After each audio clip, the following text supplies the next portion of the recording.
خليك مثل الصقر، مثل الصقر، مثل الصقر، خليك مثل الصقر ذباح الطرايد، لا تصير مثل الغراب يدور فطايس. عليك بسمر اللحى وقت الشدايد، ابعد عن الكذاب تراه خايس. ترى السبع مهيوب برجله الحدايد، لا ترافق حصيني راعي دسايس.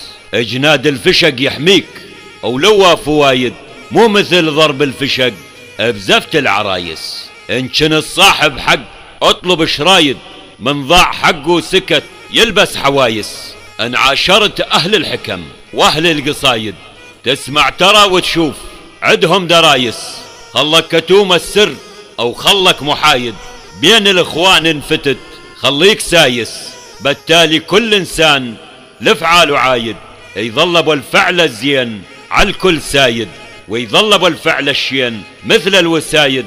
مرشل زنود السمر بين الفرايس، بين الفرايس. القناة الرسمية للشاعر موسى المردود، حصريا على يوتيوب. قصة البنت الوفية. من الزمان اللي ما ظني ينعاد، وبلد من هالبلاد كان بي رجل من أهل البادية متجوز أو عنده حلال أو حرمته حامل.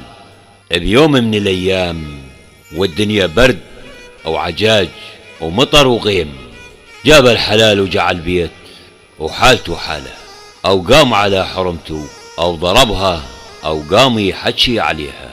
الحرمة ضاقت الدنيا بعينها من الإهانة والشي اللي تشوفه من رجلها، أو قامت بتالي الليل والدنيا باردة أو مطر، أو ركبت عالجمل أو قالت يا الله، أو ظلت ماشية لو من ما أصبحت عليها الدنيا، أو نزلت من الجمل مشان تريح شوي والمطر ضيع أثرها ما عاد تلحق، أو بردانة وحالتها حالة.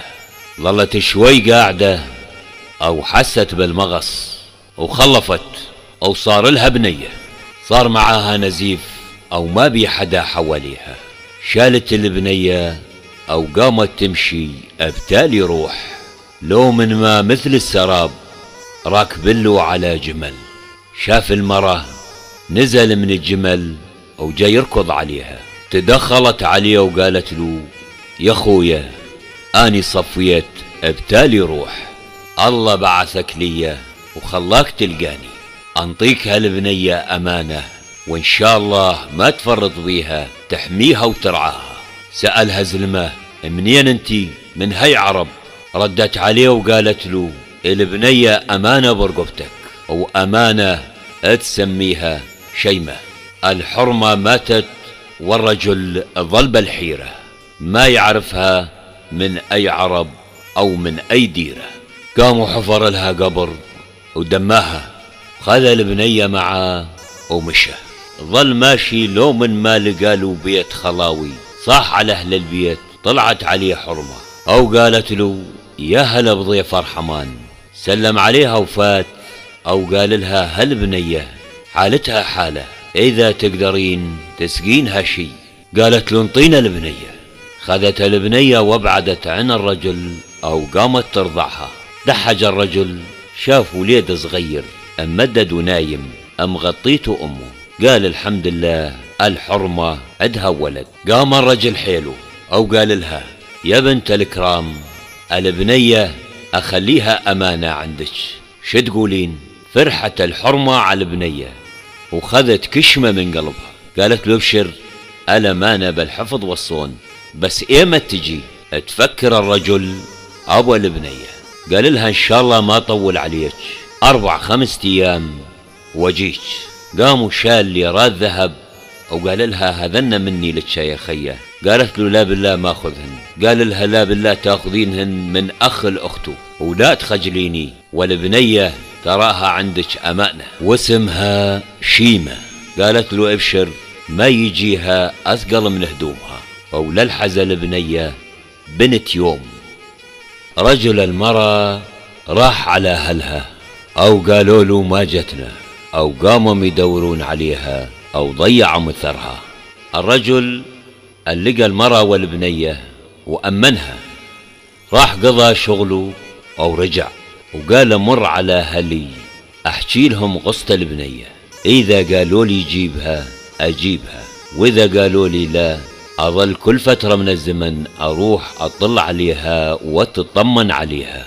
راح على أهله أو قال لأمه ولأبوه أو حرمته، وكان عنده ولد صغير جديد صاير له اسمه فواز. أهله قالوا له زين ما سويت ولا ما ثجيله، لازم تروح تجيبها هين تظل قدام عينك وأجرك على الله.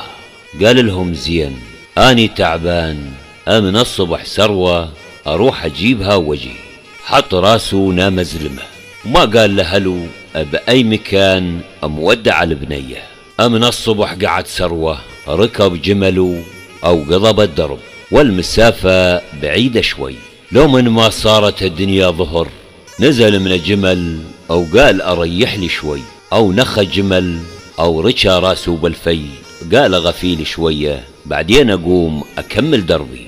الرجل وهو نايم جته حية من حيايا الصحراء السامة ولدغته، قام على حيله ذبح الحية وحاول أنه يداوي حاله، لكن الرجل مات أو ظل بهالصحراء لحاله. مر شوي من الوقت، مروا جماعة خيالة أو لقوه وعرفوه فلان ابن فلان، أو قالم ناخذوا على أهله، حطوه على جمله أو جابوه لأهله. أهله لما شافوه تشلعت قلوبهم عليه، ما عندهم غيره وما عنده غير ولد صغير بالعمر لسه ويرضع.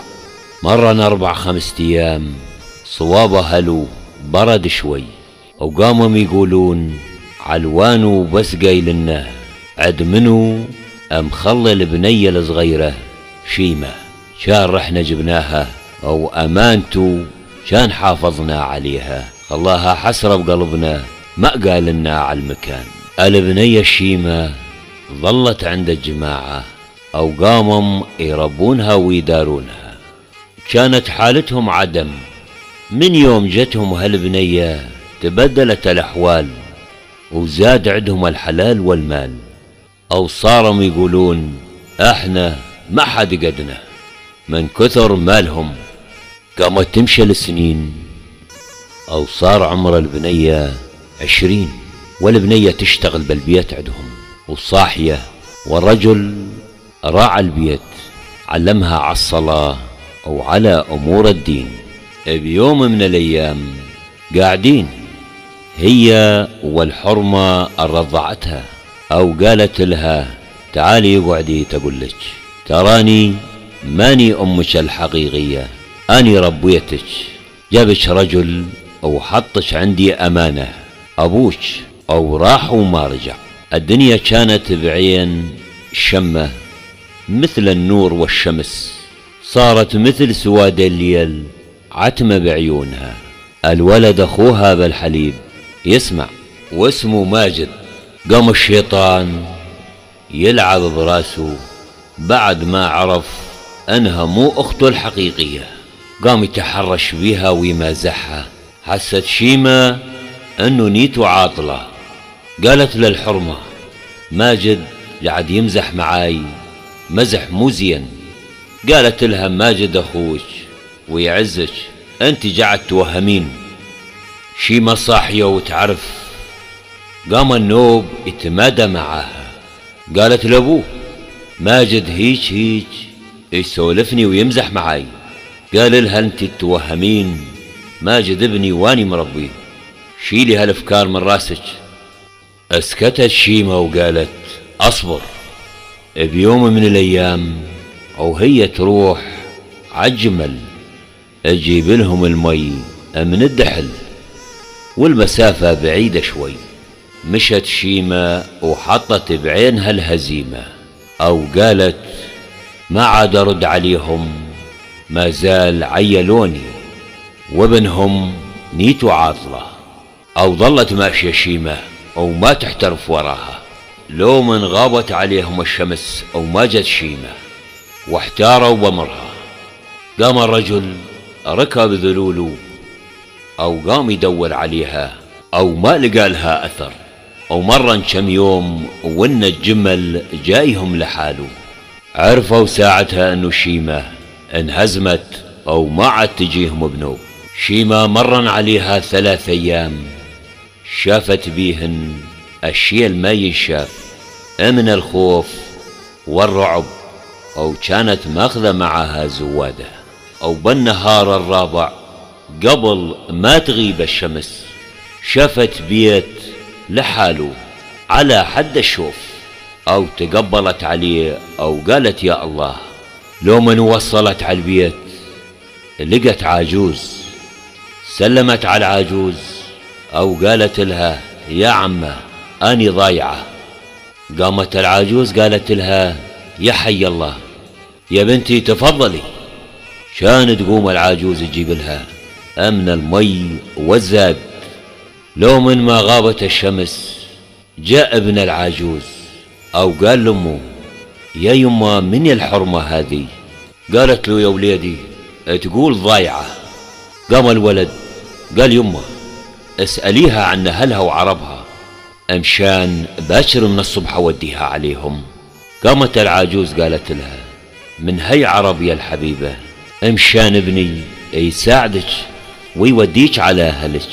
ردت عليها شيمة وقالت يا عمه الضيافة 3 أيام، بعد 3 أجاوبكم. اسكتوا الولد وامه واستنوا 3 أيام. أو قامت تحكي شيمة قصتها للعاجوز أو قالت لها شلون أزلمة مأمنها أمانة عندهم، أو قايل لهم سموها شيمة أو ما رجع عليها، أو ربت أو كبرت عندهم، أو بالتالي قالوا لها أنتي مو بنتنا إحنا ربيناك. وشلون ضاقت الدنيا بعينها. أو قام الولد أخوها بالرضاعة يتحرش بيها، أو قالت أني طلعت منهم ورضيت بالهرب أحسن ما أرضى بالعار. خليت الجمل يرجع عليهم يندل أهله بي وشم أمشان ما حد يعرفني منين. يا عم صار لي عندكم 3 أيام عرفت أنكم طيبين وأهل كرم وأهل وفا. حكيت لكم القصة. قامت تبكي العجوز أو قالت لها اتحسبينو أبوك أزلمة الودعك عند الجماعة هو أبو فواز، لقاك بالصحراء انت وامك ماتت وانطال المرة ذهب. أو قال لها أرجع أخذ البنية، لكن لو من قضى شغله وجانا أمشان يستشيرنا قلنا له روح جيبها، أو هو بالدرب اللدغ أو مات. الرجل قال تحسبينه أبوك هو رجلي المرحوم أبو فواز، أو كان وليدي فواز هذا صغير أو يرضع على صدري. لو من رجع فواز أمه قالت له بالليل قصة البنية الشيمة. قام فواز قال لأمه الحمد لله يا يمه لقينا أمانة أبوي لازم نحافظ عليها، أو لازم نرحل من هنا، ما عندنا من الحلال الشيء اللي يكفينا نعيش نحن وهي. حالتهم كانت عدم من الفقر. قام الشيمة قالت لهم اصبروا يومين والثالث الدنيا لسعها بول الربيع ترى يصير الخير ويجي المطر لا ترحلون. قالوا نسمع شورها واستنوا نهارين والثالث أو صار المطر وقضبت عدة من الأيام مطر. لو من ما صارت الديرة ربيع ونبت بيها العشب. ما مرن أشهر قليلة الله قام يبارك لهم بالمال، أو قاموا يبيعون السمن، والولد فواز يجيب لهم حاجات البيت. قامت العاجوز قالت يا فواز هذه أمانة أبوك أريد أجوزك إياها على حياتي أو قدام عيني، والبنية صاحية أو صاحب الدين أو صاحبة معرفة. والله وشفنا الخير على قصتها أو شفنا البركة. قام فواز قال لأمه: يا يمه ما اريد نكسر بخاطرها أو أخاف تفكر بغير شي، هذه أمانة الوالد. قالت له: أني أحاكيها. قامت العاجوز لمحت لها أو قالت لها: أنت صرتي كبيرة بالعمر، إن جاش حدا يخطبك أو ما تعرفينه شو نقول له؟ قالت لها: يا عمه أنا أعرف قصدك شنو، أنت تريدين أمشان فواز. فواز قمت أبخنه وأعرفه، والله ما ألقى مثله. البنية سمعانتهم الأمني تسولفون. قامت العاجوز قالت لابنها فواز: أو راحوا على عرب جريبة منهم بقاضي، أو قضب العجد بيناتهم، أو صارت حلاله، أو قامت تمشي لسنين النوب، أو صاروا عندها ولاد أو بنات. بيوم من الأيام جاهم رجل عمره فوق 40، أو قال لهم: أدور شغل رعية إذا بيعتكم، واني برقبتي شايب كبير بالعمر أو عاجوز كبيرة بالعمر، أو ضاقت علينا الدنيا. قالوا: اصبر يا وجه الخير. كان صيح الرعية البيت، صاح عليها يم فلان وجت، أو قال لها: يا الشيمة الرجل هذا يدور رعية أو برقبته شايب وعاجوز. دحجت عليه الشيمة أو قالت له: أنت ماجد ابن فلان من الناس. قال لها: اي بالله أنت أختي الشيمة؟ قالت له: إيه. قام يبكي أو جثى على ركبه. مشت عليه الشيمة وقالت له: قوم لحيلك، أنت أخويا بالرضاعة، إيش صاير عليكم؟ نازل عليكم الفقر بعقلي. قال لها: اي بالله الخبز ما عاد نقدر نحصله أو ضاقت علينا. قام الشيمة قالت له: روح بالحال أجيب أمي وأبويا. قال لها: يا شيمة من يوم مشيتي من عدنا المال كان عدنا كله راح اختفى. أول سنة ثاني سنة قمنا ندور ما نلاقي المال والحلال، أو عشنا سنين فقر وعذاب. قالت له شيمة: اترك الكلام وقوم، أو خذ معاك جملين أو زوادة، أو جيب الوالد والوالدة، أو تعال لعند أختك شيمة. بعد ما شاف الحلال والمال بالبيت اللي هي قاعدة بيه، عرف ماجد أنه كان الخير العدهم كله بقصتها. راح ماجد جاب أبوه وأمه أو جوعت شيمة وبنت لهم بيت كبير، أو عبت لهم إياه بالمونة وانطتهم حلال، أو قالت لهم: أريدكم تعيشون براحة وسعادة. قام ماجد وهو قاعد بالليل يقول قصيدة، وأبوه الشايب قاعد يتصنت عليه، أو قال: يا عيني خذي ما أقوله شوفين، أعلمك باللي بقى خافياتي. يا عيني يلي بالبكاء ليش زمانين، هاتي دموعا بالحشا باقياتي. حب الولد خلاني أفرط بنوعين، ضاع الجميل وضاع عنا السماتي. غشا على القلب أمن الهم طوفين، وحسرتي من فعلتي بالفتاتي. شكت علي الحال وقلنا تعقبين، ماجد وزين الروح بهذا الحياتي.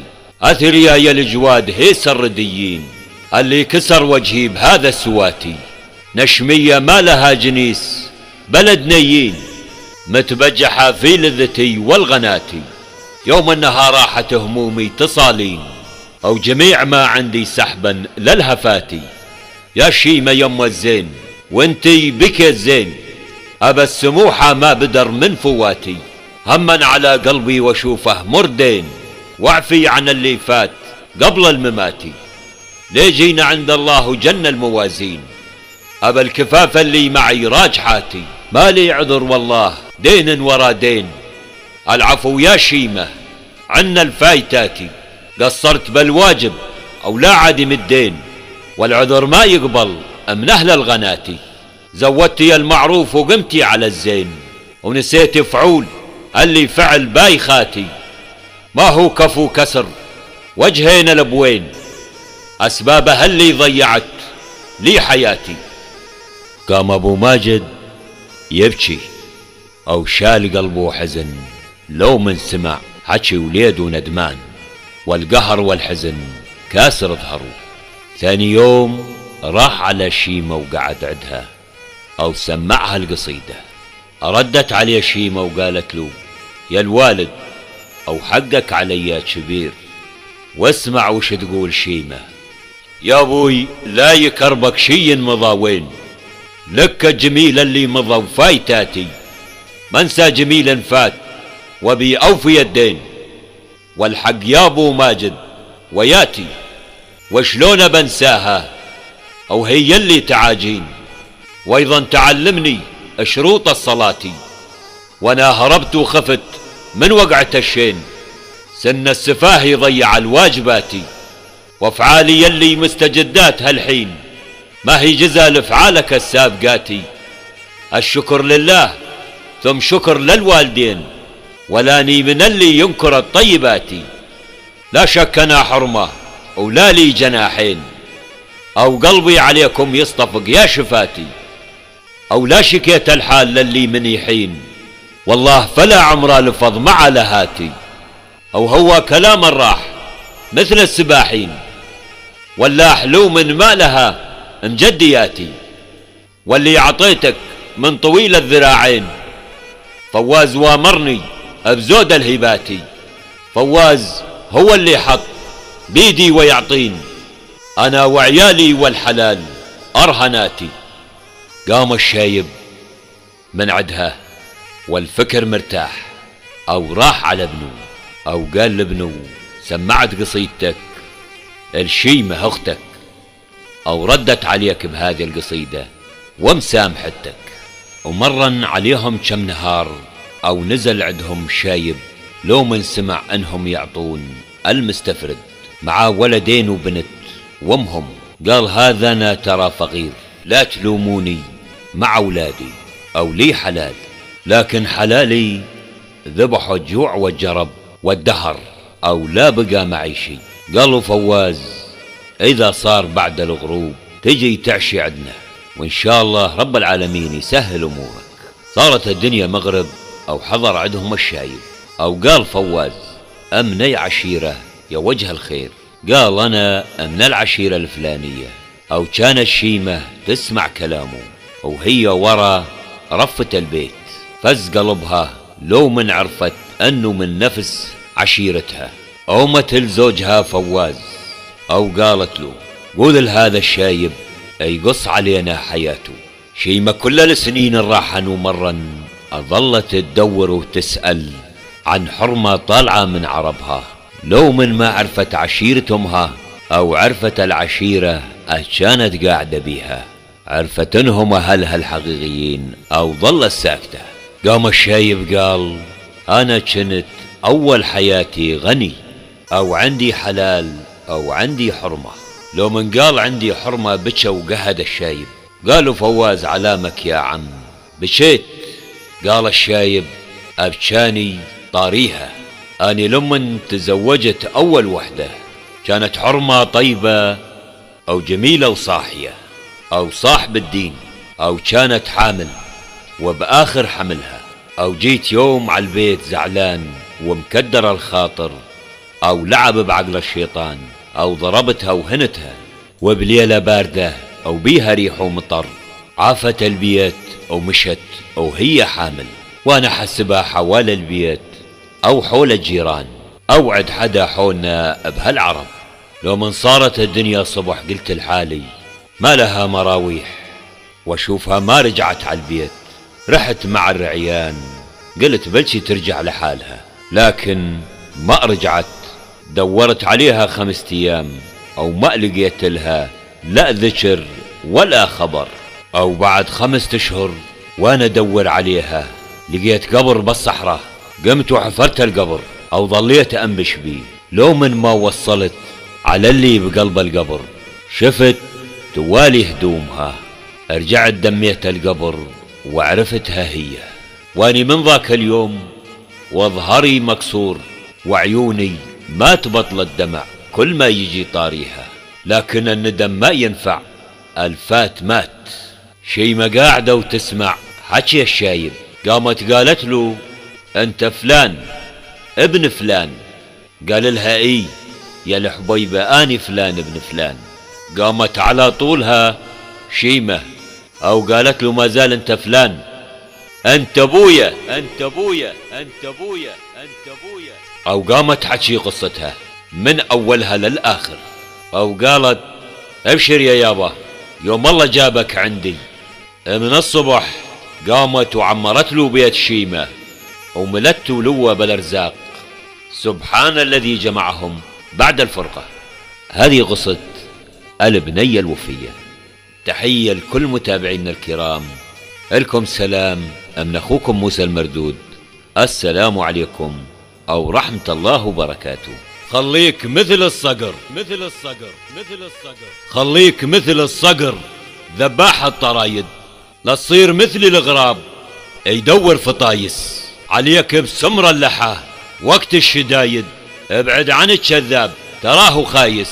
ترى السبع مهيوب برجله الحدايد، لا ترافق حصيني راعي دسايس. اجناد الفشق يحميك ولو فوايد، مو مثل ضرب الفشق بزفت العرايس. ان كان الصاحب حق اطلب شرايد، من ضاع حقه سكت يلبس حوايس. ان عاشرت اهل الحكم واهل القصايد، تسمع ترى وتشوف عدهم درايس. خلك كتوم السر او خلك محايد، بين الاخوان انفتت خليك سايس.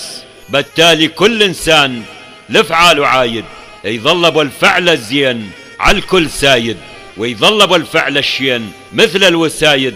مرشل زنود السمر بين الفرايس بين الفرايس بين الفرايس.